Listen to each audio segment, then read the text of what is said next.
Welcome back. My name is Candace Sanderson. Today's episode is called You Must Be Psychic. That's Nonsense.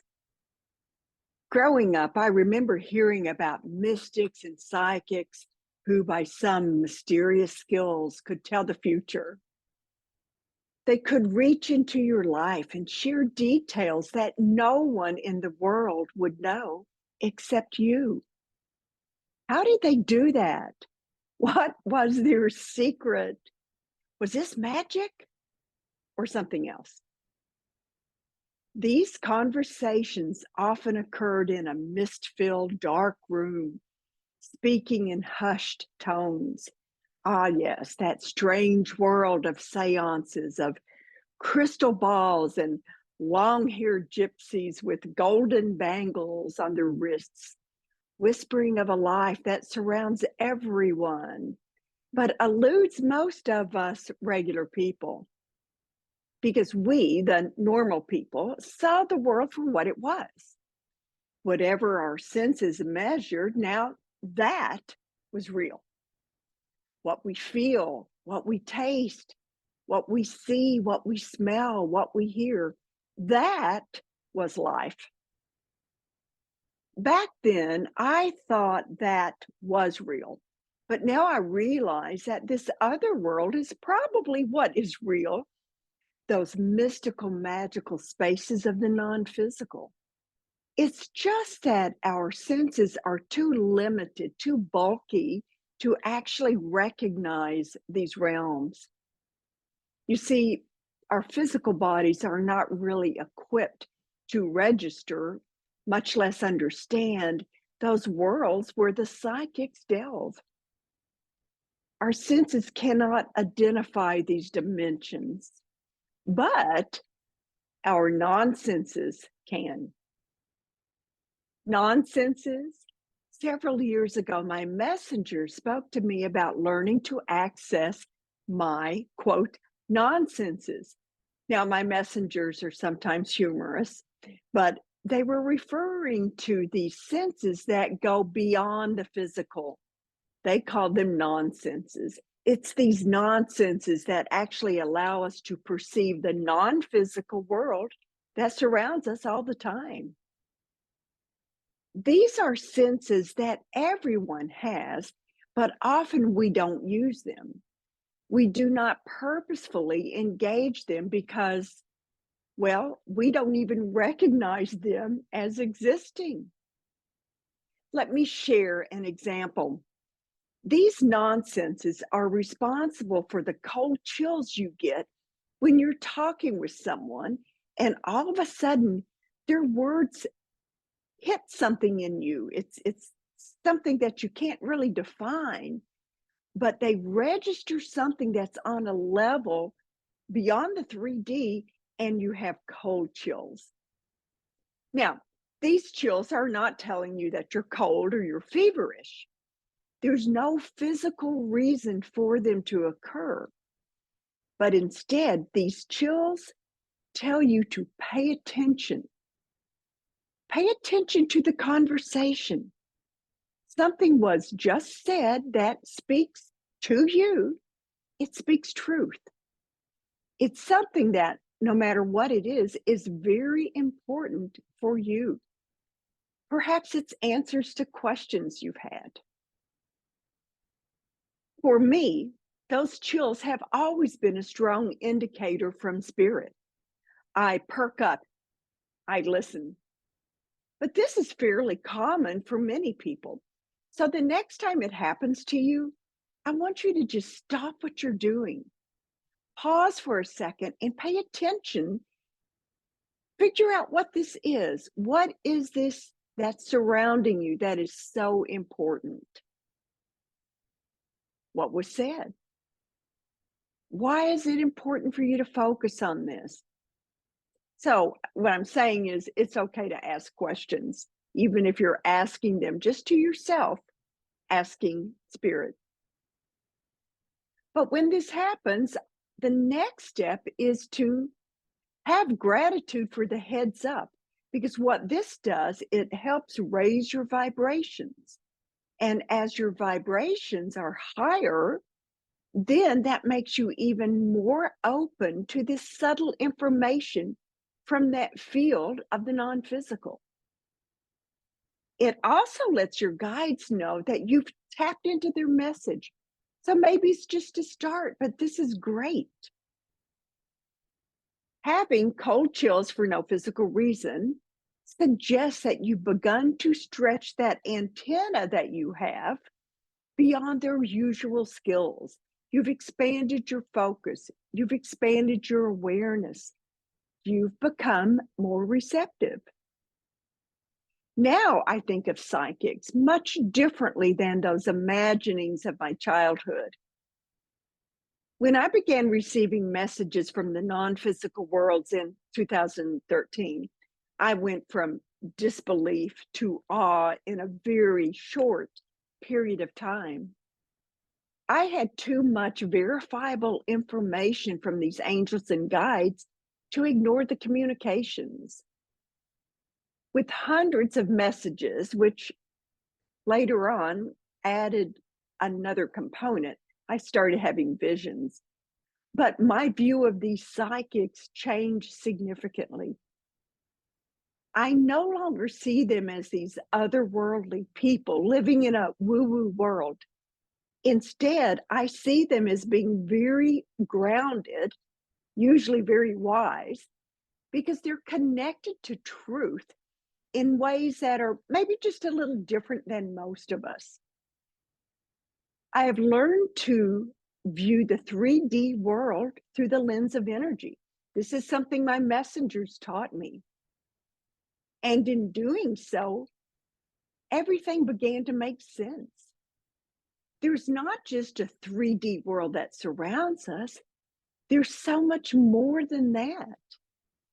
And the more I access those dreams, which of course you do too, we do it every night when we sleep, but the more you access them, the more you realize, you know what? There's not that much woo woo involved in these non physical realms that some of us, and me included, call spirit.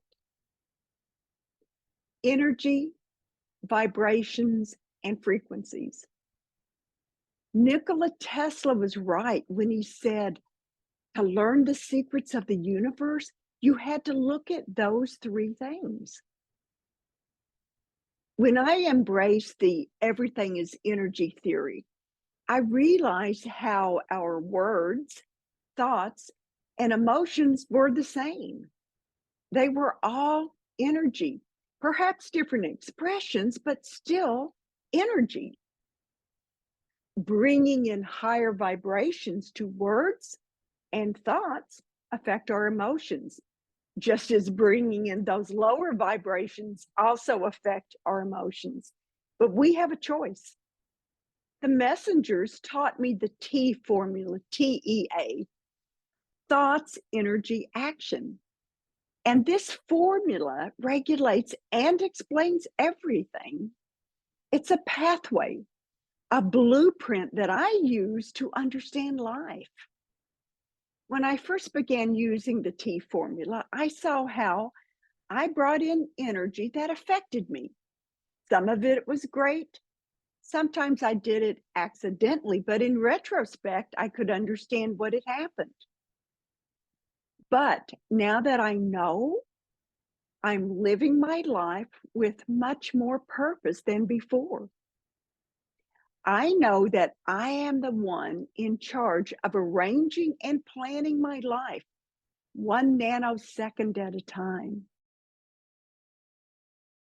We think a thought, that's the T, the thought in the TEA, thoughts, energy, action. And then we have a desired outcome, what we want to happen. That would be the A in the TEA formula.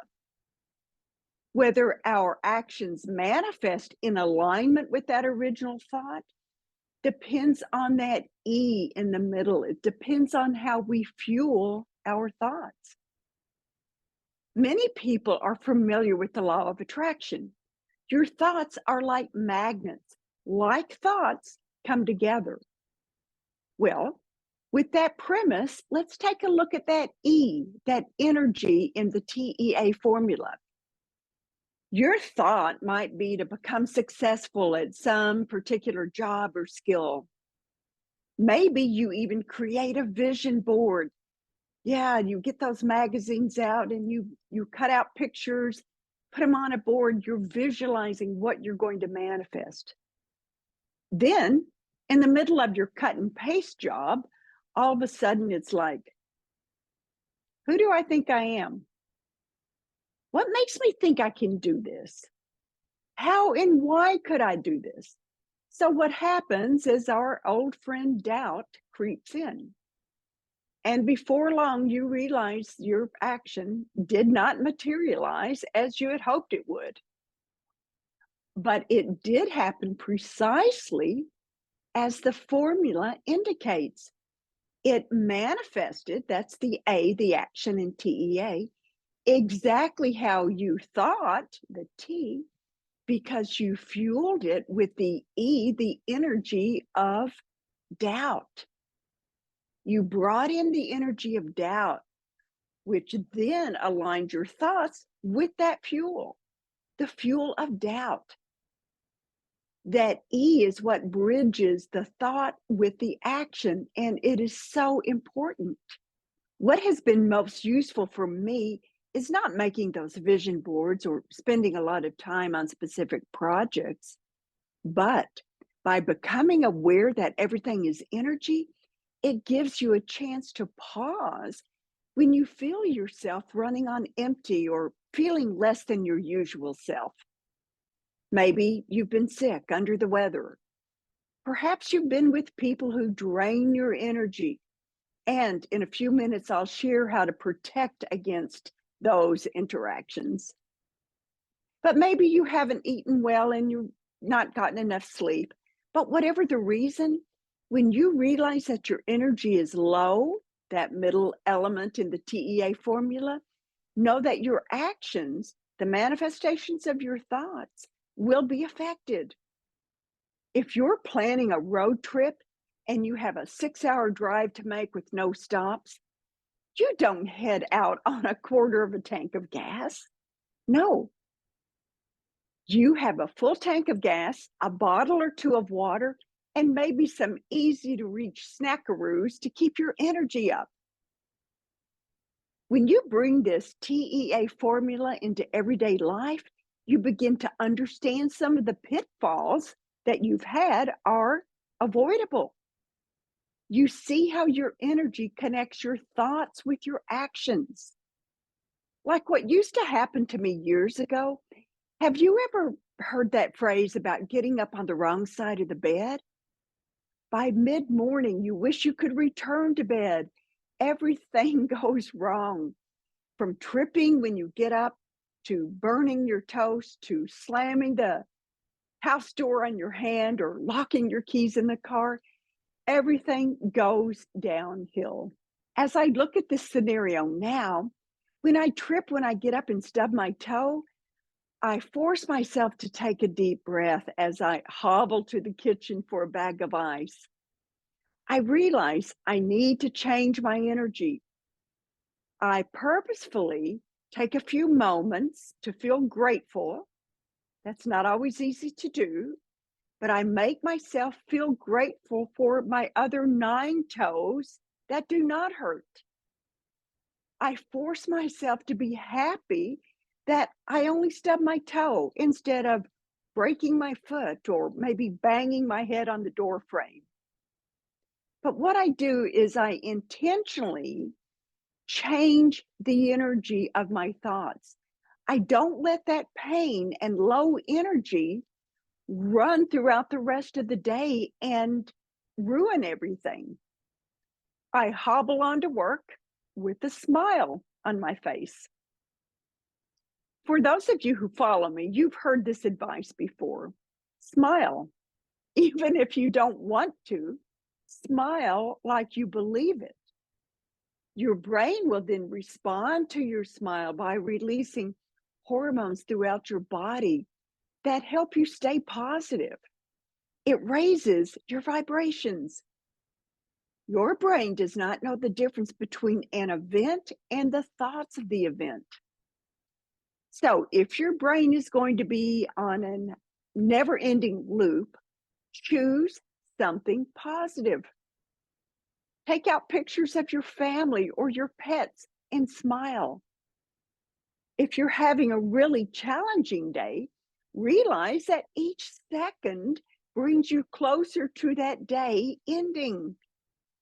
Find something, anything, to keep that E in TEA positive. That's the high octane fuel that we need. And you can do that by just smiling. I started this episode by saying, you must be psychic. That's nonsense. Yes, it is learning that you have these nonsenses, these non physical senses. And by applying that TEA formula and keeping our energy high, we increase our sensitivity. And that is what allows these beautiful non physical senses to grow. And that is a great thing to do. It opens us to this beautiful realm that everyone has access to, but far too few experience. Before we end, I promise to share a few ways to prevent others from draining your energy. By the way, if you go to the playlist tab on my YouTube homepage, you'll see a playlist folder called Energy Tricks. I have a few videos there that show suggestions like the one I'm sharing now. There are some people who drain your energy. After a conversation, which is usually very difficult to break free from, you feel drained, you feel exhausted. Some people are like energy vampires. They feed off the energy of others. They may not do this intentionally, but the end result is the same. You feel depleted. Here are a few tricks to try. First, build a bubble of energy around you. Bob Monroe called this a reball, a resonant energy balloon, and I have a video on how to do that. But just imagining a bubble of energy around you will work. Next, you can add additional support to that balloon by imagining that it has a reflective surface, like a mirror, or maybe even a layer of steel. This bubble protects against others invading your space and draining your energy, but it also keeps your energy field intact. Thus, you stay strong. A couple other things you can do, and these are casual and these are organic. So if anyone saw you, you would look natural. First of all, do not maintain constant eye contact with the person who drains you. It's okay to look in their eyes now and then, but it's better to like maybe look at their forehead or between their eyes. Anything that avoids a sustained eye to eye contact. That way they won't be draining you from that perspective. Also, if you sit across from them, do not have an open posture. Cross your legs at the ankle. It's probably better if you cross them at the knees. You can also cross your arms too. But if you begin to feel that they're really getting to you, take your dominant hand, mine is my right hand, and put it at the back of your neck. You want to gently cup it there. The back of your neck is one of the most energy sensitive places on the body. So just holding your hand over it, along with the intention, helps to further block any invading energy. Also, be smart. Have an exit plan. Have an excuse ready to leave. If you feel like you've been with this person long enough, it's like, oh, I've got an appointment or whatever, but have a plan. I hope you enjoyed this episode.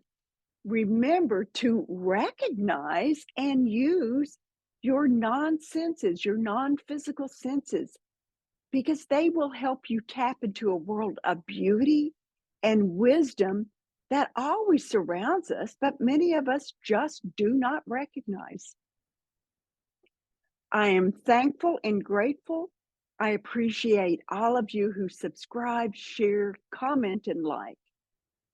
Remember the importance of being kind, and until next time, goodbye.